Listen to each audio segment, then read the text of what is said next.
কোথায় এসছো পাইল বলো? আমি আজকে এসেছি একটা বলবো নাকি অভিজিৎ? দেশগ্রামের বাড়িতে। ছাড়ো বাদ দাও, ওকে অপমান করে লাভ নেই। আমি আজকে এসেছি আমার মাসির বাড়িতে। বাবা মুখের মধ্যে কি তুলো।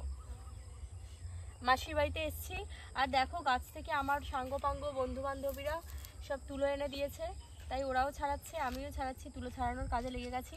এই তুলো দিয়ে কিন্তু আমরা বানাবো ব্ল্যাঙ্কেট, আর সেই ব্ল্যাঙ্কেট আমরা গায়ে দেবো, তাই তো? গায়ে দেবে না তোমরা? কি একা গায়ে দেবো? এটাকে কি তুলো বলে বলো দেখি? আমাকে তো আনলে, সামনে আসো, ওদের মুখটাও দেখাও, এদের মুখটাও দেখাও, সবার মুখটা দেখাও, সবাই দেখবে। কি তুলো বলে বলো দেখি? এটা কি তুলো বলে? ভুলে গেছো? বাহ, এই হলো দেশের বাচ্চারা। কি তুলো সেটাই বলতে পারছেন বলে ভুলে গেছি। বাহ বাহ বাহ বাহ বাহ, তোমরা শূন্য পেয়েছো, শূন্য পাওনি। অভিজিৎ এদিকে আয়, তুলোগুলো নিয়ে যাও।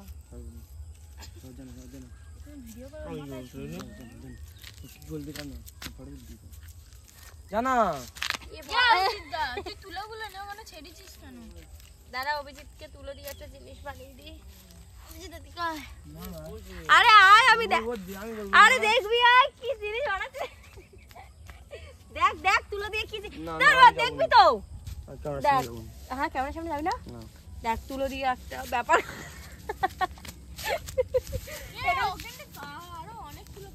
নিজের জুতো পরে এসছে বলে বন্ধুরা আমার সাথে এই ব্যবহার।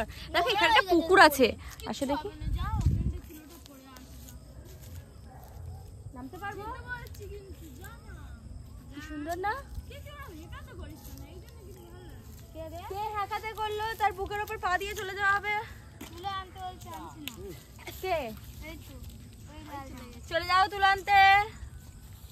এখানে আমি লিডার, আর যতগুলো মহিলা সমিতি আছে সব আমার বান্ধবী, তাই তো? তাই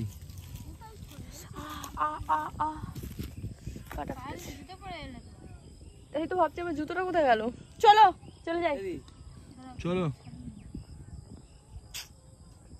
আমার একার একটা ছবি তোল।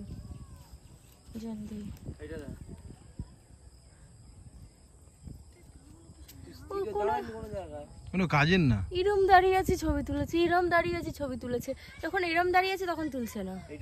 চলো চলো সবাই চলো, সবাই চলো বাড়ির দিকে যাওয়া যাক। আমার ছেলের মধ্যে কি তুলো লেগে আছে? সরাও তো।